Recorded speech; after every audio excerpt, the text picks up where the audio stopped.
So I talked about in this, I ended on the last lecture dealing with the destruction and fall of the destruction of the first temple and fall of Judah. And I mentioned that this is where the Jewish religion really takes shape. And so from here, later on, we'll bounce from here into the development of what will be called Judaism. Okay? And so that's basically, the starting point, as I was mentioning, for going into that section. I'm just going to end this portion here by then going to the next significant aspect that's going to develop this transition from ancient Israelite culture and religion to what we're going to see as Judaism. Persia, the new top empire that is going to dominate, ends up sending back Yahweh priests and nobles to Jerusalem to help them build the second temple. And so the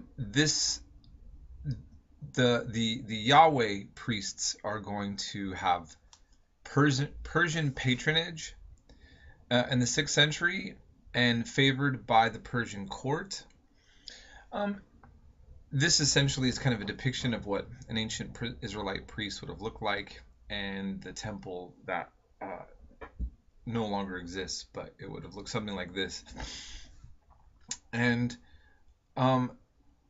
it's important to keep in mind that the Persians favor, when I say they gave patronage to the Yahweh priests, some scholars believe that the distinction between the ancient Israelites and their separation between them and their Canaanite neighbors or their fellow Canaanites really occur when those who are kind of Yahweh purists actually get the most imperial support to be able to tell the narrative and create a narrative in which that's favorable to their interpretation of religion. In any case, again, from here, we're going to eventually talk about Judaism. Now, what I want to do is I'm going to end there on ancient Israel for the moment. And I just want to briefly go over the biblical story one more time, especially because so many are no longer familiar in the Western world with these religious stories, and many from the outside. And I feel that telling some of these stories do help kind of maybe help you visualize better about how ancient Israel visualized itself, how Jews visualized themselves, and the way that the Christians and the Muslims later on are going to kind of operate with the framework and the base that come out of these traditions. Okay, so it's believed that they were formed, these stories, between the 8th century, in the 8th century, after the fall of the Northern Kingdom. Okay, so essentially, we start off in the Bible in Genesis with the story of Adam and Eve. These are supposed to be the first humans, and woman is taken from man. Man is Ish, and then she is Isha from man. And they have this paradise. They name the animals. And God says they can have all the fruit of the garden except for, there's some limitations on that. And a serpent deceives her into thinking that she can eat from the tree of knowledge of good and evil. Of course, there was no evil at the time, so the story goes. So how could you have knowledge? How could something exist that didn't exist? Well, that's the way these stories go. But in any case, they participate in this and are expelled out of the Garden of Eden by God. And so they create, the rest of humanity stems from them. And so you get to the story of Noah, and humans start off basically pretty bad.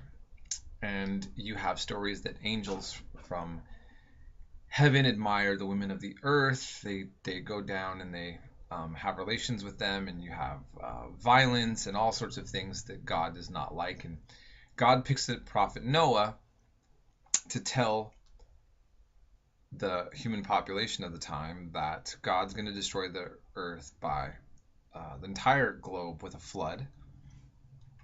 And if they want to survive, they have to go into the ark with him. He takes all the animals and life forms of the entire planet onto his boat, and with his family, and they're the only ones that go on this. God has it flood for 40 days and 40 nights, and all of humanity is destroyed. And in a sense, Noah and his family become the next phase of an Adam and Eve story, that all humanity then has to then come from them. Okay, and so for example, Shem is one of his sons, and it's believed that he is where Jews come from, and even Arabs, and that's where we get the word Semitic from, okay, in European discourse, this idea. And Ham is one of them, and Ham is going to be what we call Hamitic languages even. So the story is going to have a huge influence on the way even secular academic culture uses terms for even the language branches of the world, okay? So that's this. And then I just thought I would help you see this picture here. This, according to the story, is where the ark landed in an area that's like kind of a disputed or complicated area, basically Turkey-Armenia border. And so the ark would have landed here, and all of life would have come out of this area, according to the story. Now, we move ahead. In Genesis, and Abraham becomes significant. He's significant to the Jews, to the Christians, and the Muslims. So it says here, Genesis, Bereshit, in Hebrew, the first book of the Bible.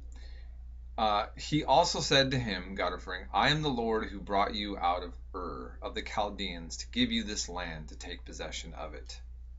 So here in the biblical story, the Lord, it says the Lord in capital L-O-R-D. In Hebrew, it has that Y-H-W-H consonant there for Yahweh, okay?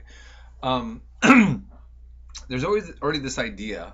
Remember, I was telling you that the biblical story is that the ancient Israelites come from somewhere else. So here, the story is that Abraham is coming out of ancient Iraq.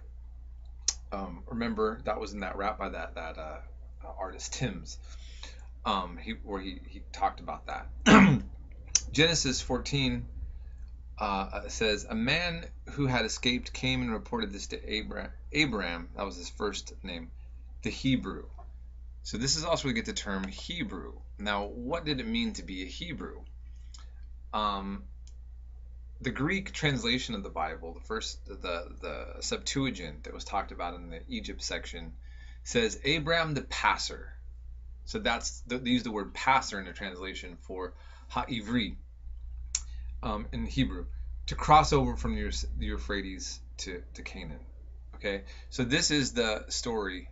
The biblical story puts Abraham as basically a Mesopotamian man coming out and coming into the promised land as a passer. Okay, and that's where we get the word Hebrew, which is the English form of Ivri or Ivrit, okay?